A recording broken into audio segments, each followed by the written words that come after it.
Hello दोस्तों, चंद्र mess में आपका स्वागत। आइए आज हम लोग सीखते हैं यूक्लिड विभाजन विधि से एचसीएफ ज्ञात करना।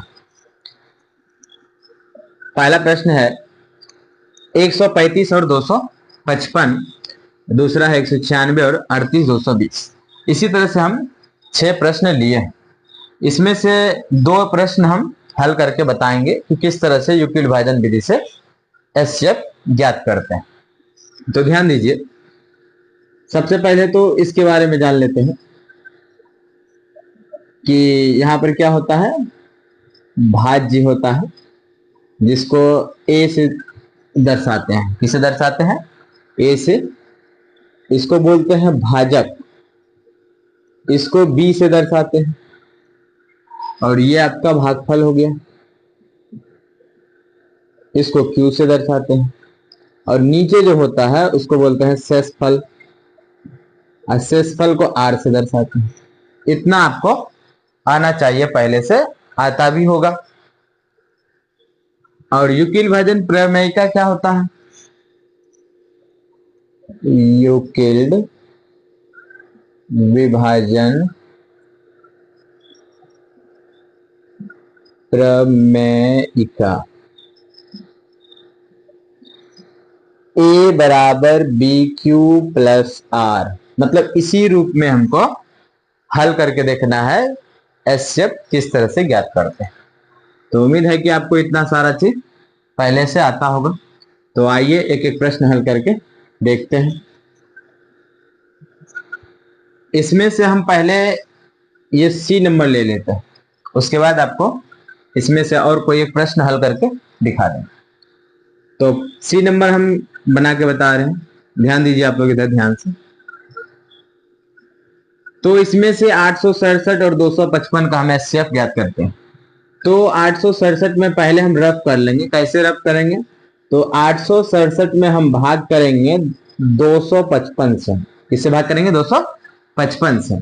अब यहां से अगर भाग करेंगे तो मतलब 200 यानी 250 है। अगर हम 3 बार गुना करेंगे, 4 बार करेंगे तो इससे क्या होगा?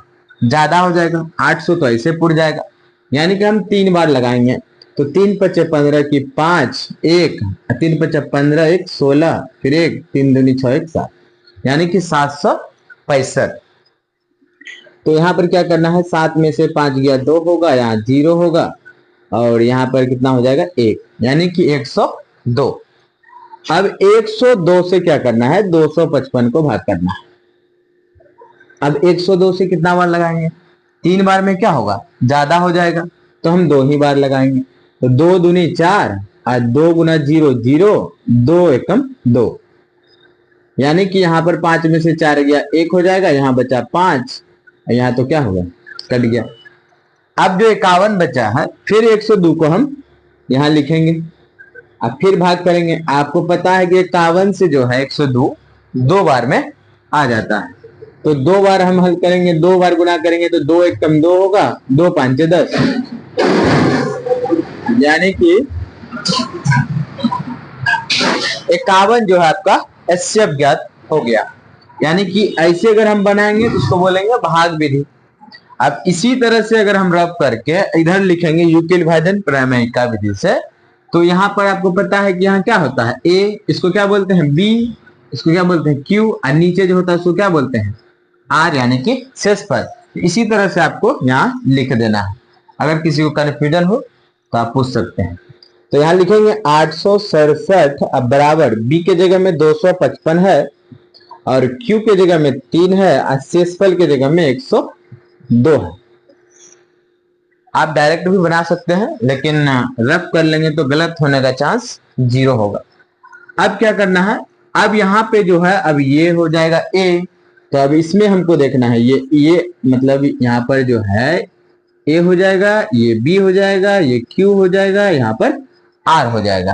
तो यहाँ हम क्या लिखेंगे? आपको पता चल जाएगा एक स्टेप लिखने के बाद। यहाँ लिखेंगे 255, हम भाग किससे कर रहे हैं? 102 से। कितना बार लगाए हैं? 2 बार। शेषफल कितना बचा है? 51।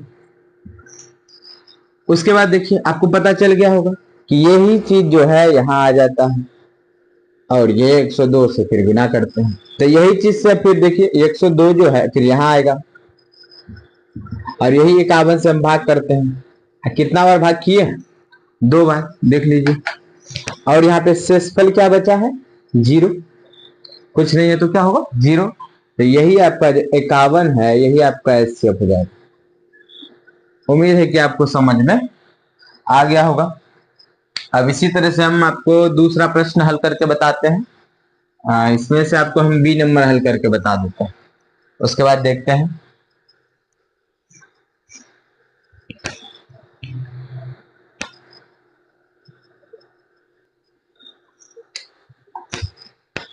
बी नंबर प्रश्न जो है बहुत ही आसान प्रश्न है, तो आइए देखते हैं। इसमें से 38,220 बड़ा है 196 से, तो हम क्या करेंगे? 196 से भाग करेंगे 38,220 में। अगर आप इसको पहली बार बना रहे हैं तो बहुत ज्यादा टाइम लगेगा, लेकिन अगर आप इसको एक बार बना चुके हैं तो आपको पता चल जाएगा कि आखिर 196 से कितना बार में 38,220 आता है। तो हमको पता है कितना बार में आएगा, 195 बार में आएगा। तो हम 195 से गुना कर देंगे तो 38,220 आ जाएगा। मतलब एक ही स्टेप में सवाल हल हो जाता है। यहाँ पे आपको कटा देना है। अब यहाँ जो है उसको ए, इसको बी, इसको क्यू, और नीचे जो होता है उसको क्या बोलते हैं? आर, यानी कि शेषफल। तो यहाँ पे लिख देना है 38,220। किससे भाग लगा रहे हैं? 196 से। कितना बार लगा रहे हैं? 195 बार में। शेष कितना बच रहा है? 0। यानी कि एचसीएफ जो होगा आपका क्या हो जाएगा? 196। देखिए ये सब प्रश्न जो है 2 नंबर का ही पूछा जाता है, मतलब एक सवाल आता है 2 नंबर का, तो आपको ध्यान देना है अगर कोई दिक्कत है तो। अब उसके बाद है क्वेश्चन नंबर, आपको हम डी बना के बता रहे हैं कि कैसे हल होगा। उसके बाद जो बचेगा आप लोग अपने से हल कर लीजिएगा।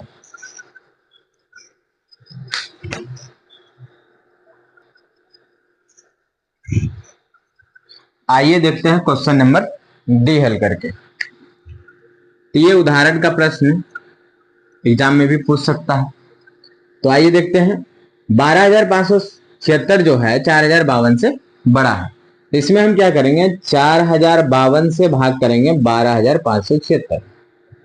अब देखिए कि किस तरह से भाग लगाना है, क्योंकि 4,052 का तो पहाड़ा नहीं आता है। अब यहाँ 4,000 है, यहाँ 12,000 है। इस तरह से आपको अंदाज लगा लेना है। अगर 4 बार पढ़ेंगे तो 4 चौके 16,000 हो जाएगा। तो इसीलिए हम कितना बार लगाएंगे? 3 बार।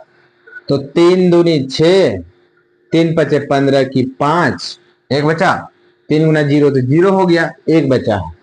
और 3 चौके कितना होगा? 12। यानी कि यहाँ पर क्या बच गया? 0, यहाँ हो जाएगा 2, यहाँ हो जाएगा 4, ये दोनों कट जाएगा, यानी कि 420 आ गया। अब फिर से हम यहाँ जो है 4,052 उसको हम बात करेंगे तो 42, मतलब अगर हम 10 बार लगाएंगे तो कितना हो जाएगा? 4200 हो जाएगा। तो हम इसको 9 बार ही लगाएंगे। 9 गुना 0 9, मतलब 9 गुना 0 0 होता है, सॉरी। और 9 दूनी 18 की 8, हाथ में 1, 9 चौक 36 से कितना होगा? 37। अब यहाँ पर देखिए कितना बचता है। यहाँ पर आपका 2 हो जाएगा।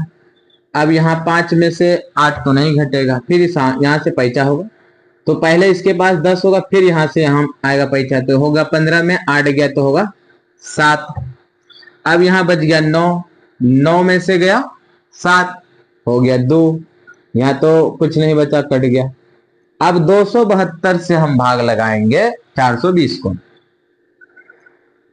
अब फिर कितना बार लगेगा? 2 बार तो लगेगा नहीं, क्योंकि ज्यादा हो जाएगा। तो इसीलिए हम कितना बार लगाएंगे? 1 बार। तो 272 ही लगेगा। तो 10 में से 2 गया 8 हो जाएगा, और यहाँ पर बच गया आपका 11 में से 7 गया 4 हो जाएगा, यहाँ 3 में से 2 गया 1 होगा, यहाँ पर आ जाएगा 272। फिर 2 बार नहीं लगेगा, एक ही बार लगाना है, 148। फिर 12 में से 8 गया 4, और यहाँ पर हो जाएगा आपका कितना? 6 में से 4 गया 2, यहाँ पर बचा 1। फिर हम 148 को लगाएंगे भाग, तो 124 से 148 में भाग करेंगे, कितना बार लगेगा? एक ही बार लगेगा। तो 124, तो यहाँ आपका बच गया 4, यहाँ पर हो गया 2, एक कट गया। 124 को फिर हम भाग करेंगे 24 से, तो 5 बार लगाएंगे, 24 पंचे 120 होता है, तो कितना बच गया 4। देखिए इधर तो जगह नहीं है, अगर आपको दिखाई नहीं पड़ेगा तो कोई दिक्कत नहीं, हम इधर लिख देते हैं कि 24 से हम भाग जो किए 124 को 5 बार किए तो 120 हो गया, तो यहाँ से आ गया 4, ये आपका गया कट के, यही 24 फिर यहाँ आ जाएगा, तो 4 छके कितना हो जाएगा 24। यानी कि यहाँ जो एचसीएफ आया मेरा 4 आया, तो इसी को हम क्या करेंगे यूक्लिड विभाजन विधि से मतलब लिख देना है। तो यहाँ पर देख लीजिए कितना है 12,576 है, तो लिखेंगे 12,576। बी कितना है 4,052 है, कितना बार लगाएं भाग 3 बार, शेष कितना बचा 420। और यहाँ पर फिर देखिए यही चीज यहाँ आएगा, तो लिखेंगे 4,052 कितना बार 420 से कितना बार भाग लगाए हैं 9 बार, शेष कितना बचा है 272। फिर यही आ जाएगा इधर 420, 272 से कितना बार भाग लगाए हैं 1 बार, शेष कितना बचा 148। फिर यहाँ पर हो जाएगा 272 148 से कितना बार भाग लगाए हैं 1 बार, शेषफल कितना बचा हुआ है यहाँ पर 124। फिर हम भाग लगाएंगे 148 को 124 से 1 बार लगाएंगे, तो आपका फिर शेष यहाँ पर कितना बच जाएगा 24। फिर 124 को हम भाग करेंगे 24 से 5 बार, शेष कितना बच जाएगा 4, कितना बच जाएगा 4। फिर ये 24 इधर आ जाएगा, अब लगाएंगे, अब हम 4 से लगाएंगे तो 4 से 6 बार लगेगा, 4 छके 24, 24 मतलब शेष कितना हो गया 0। यानी कि यहाँ पर जो आपका 4 आया यही हो गया आपका एचसीएफ। आपको 2 नंबर लाने के लिए इतना रफ करना पड़ेगा, फिर इसको बनाना है, तो इसी तरह से यूक्लिड विभाजन बनता है। तो आइए मिलते हैं अगले क्लास में, 1.2 में जो सवाल है उसको हल करेंगे और अपने दोस्तों के साथ शेयर करें।